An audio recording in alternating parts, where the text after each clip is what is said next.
The biggest breaking news of the year 2026, Cuba is in total turmoil and Havana is burning. Something that has never happened in all of human history is exactly what we are witnessing right here today. In an effort to bring an end to the dictatorship, the ordinary citizens of Cuba have taken to the streets and set fire to the very headquarters of the Communist Party. Yes, Cuba is completely under siege today. In every single corner, the fires of protest are burning bright. What exactly has the famous American journalist Benny Johnson said regarding this truly horrific situation? Let's take a quick look at the screen just for a moment. Last week, President Trump met with the Chinese dictator Xi Jinping, Marco Rubio wearing a tracksuit, a homage to the black-bagged communist dictator Nicolas Maduro thrown into the back of a Delta Force chopper in the dark of night as we melted down all of the Chinese tech protecting him. It's a show of power. But the only reason why Xi Jinping would understand that is because Xi Jinping understands power. The communist dictatorship of China is an extension of Mao Zedong, who created it, who famously said, all power extends from the end of a gun. The people who have power and the force of will to use it, the people who can stay in power because they are either so violent, so ruthless, or they have so many guns or so many weapons that nobody would ever challenge them, that's where actual power comes from. And he's right about that. The only reason we're meeting with communist dictators, right, Xi Jinping, is because of that ideology. And that's how Mao Zedong ruthlessly took over China. Totally, without question, the single most evil leader of our day, right? Like the most evil leader over the last 100 years was Mao Zedong. The body count for Mao Zedong is like something like 60 million people. Murdered and butchered generally his own people. No one has been, frankly, more persecuted by their government than the communist Chinese.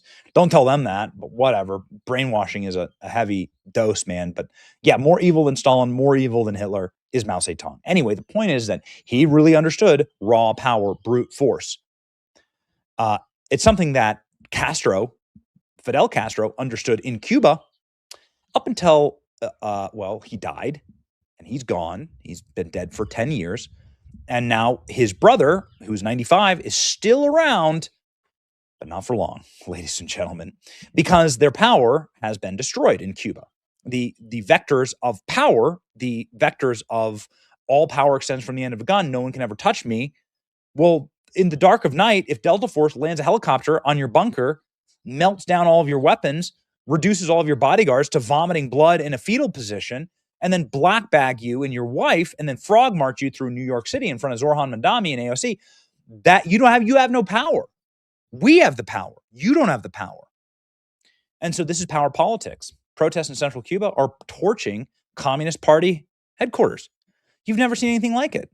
These are the videos from Cuba. It's very hard to get these videos out and onto the internet because they have no power. You can see there's no lights here. The only lights are the flaming Molotov cocktails that are being thrown at Communist Party headquarters in Cuba. You've seen it happening in real time. The Cuban people are rising up and burning down. They would have never dreamed of doing this. Why? Because they'd all be slaughtered in the street, Like every one of them would be hung up and dead on the beaches if they tried this in a different generation, even just a couple of years ago. But now look at Cuba. This is the throngs of people marching the street against the Castro regime, against communism, burning Communist Party headquarters to the ground. It's unthinkable, given the fact that the ruthless dictatorship of Castro's used to have real power. Now they don't. The U.S. has announced an indictment of Cuban President Raul Castro, the brother of Fidel Castro. He blew up an airplane, killed a bunch of people. He ordered it. He ordered the death of a lot of different people. He's an evil military dictator. He ran the military with his brother, Fidel Castro. And he ran the island and the ground. Cuba used to be a paradise on earth. And, well, I'm not going to subscribe to CNN for that. But the DOJ has just announced that they are charging, just like they charged Nicolas Maduro, charging Raul Castro. Now, why would they do this? He's 95 years old. The island of Cuba has no more power. The island of Cuba just got visited by the CIA. And in the hours after that happened, all power was shut out to Cuba. Russia stopped shipping them oil. Russia was the last country on earth that would ship Cuba oil. They got 1 out of every 8 barrels of oil they needed from Russia. It was their only lifeline to literally keep the power on. We'd cut off Venezuela. We cut off Iran. We've cut off China. We've cut off everyone from Cuba. Russia was their last ally, and then they cut and run. Then all the power's out. It's been pure blackout in Cuba. No food, no power, no energy, nothing, except for a little visit by the CIA. And what's going to happen now? What's going to happen now is proof that we are in charge, that we are the power, and that the Cuban people, their ideas of like the Castros being in charge are gone. Because when you can indict Raul Castro and presumably get him handed over to American, possession, which is what I believe is going to happen, and then you prove that it's over, that it's done, that there is no more Castro regime, because they have the power extends from the end of the gun. If they're the guy in chains, then you have no power. That's it. Well, ladies and gentlemen, here's what the DOJ said in their indictment today, and why this is so important. We're seeing the remaking of our hemisphere. We'll talk about that in a second. Here it's the DOJ announcing the indictment of Raul Castro, somebody who absolutely deserves to be put in chains, even if it's a little late here.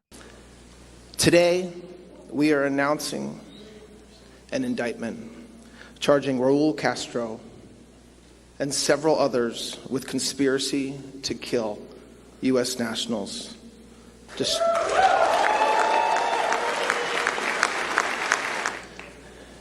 Mr. Castro and the others are charged with additional crimes as well, including destruction of aircraft and 4 individual counts of murder.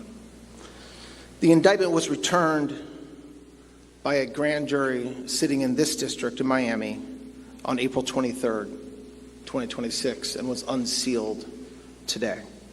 For nearly 30 years, the families of 4 murdered Americans have waited for justice.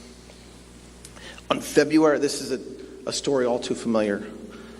On February 24th, 1996, 2 civilian aircraft operated by Brothers to the Rescue were shot down over international waters by military aircraft from Cuba. 4 men were killed: Carlos Costa, Armando Alejandre Jr., Mario de la Peña, and Pablo Morales. They were unarmed civilians and were flying humanitarian missions for the rescue and protection of people fleeing oppression across the Florida Straits. As alleged in the indictment, Raul Castro and 5 co-defendants participated in a conspiracy that ended with Cuban military aircraft firing missiles at those civilian planes and killing 4 Americans. Those are the allegations returned by a federal grand jury. My message today is clear. The United States and President Trump does not and will not forget its citizens. So why is this so important? Why is all this smash talking so important? You have to observe a doctrine that I think is far more rational and grounded in reality, which is you should control your borders and your own hemisphere. You can't control the earth. You can't be in charge of the entire earth. Every single empire that tries to be in charge of the earth, Greeks, Romans, Ottomans, whatever, Mongols, they all collapse under the expanse of it all. Like there's just too much going on, even in a globalized world, to have global control. What you should want is regional control. That's why people call it the Don Roe doctrine. This is the doctrine of we are going to control our fate in our hemisphere. And we can't do that if Venezuela is popping off on us, Brazil, Panama is owned by the Chinese, Cuba is owned by the Russians. We can't do that. And so I think what's happening is the entire Trump administration is moving on from we're going to be the world's police. Iran, obviously, a bit of a blip on that. I've been a massive fan of the Iran war, but it is what it is. Hopefully it gets wrapped up and we do the business of taking control of what's directly around us. That's what a superpower should do, to balkanize and reinforce around them and not get dragged down in foreign entanglements, what George Washington said. So that's why this is critically important. You can't have a communist island 90 miles off your coast. I live in Tampa, Florida, and we're in Montana right now. It's beautiful here. But I live very close to Havana, Cuba. You got that exactly right. This report by Benny Johnson has truly shaken the entire world. But what exactly has happened so suddenly in Cuba? What is the cause of this tremendous anger and outrage? The whole of Cuba is currently plunged into a profound darkness. There's no electricity, there's no fuel, and the main reason behind all of this is Russia.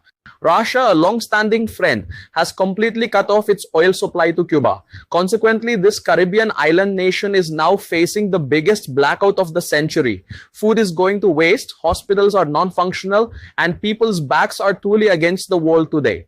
However, the situation doesn't simply end here. In the midst of all this, a major political bombshell has just dropped. The United States has directly leveled charges against Cuba's longtime ruler, Raul Castro. Serious allegations of international crimes have been brought against him.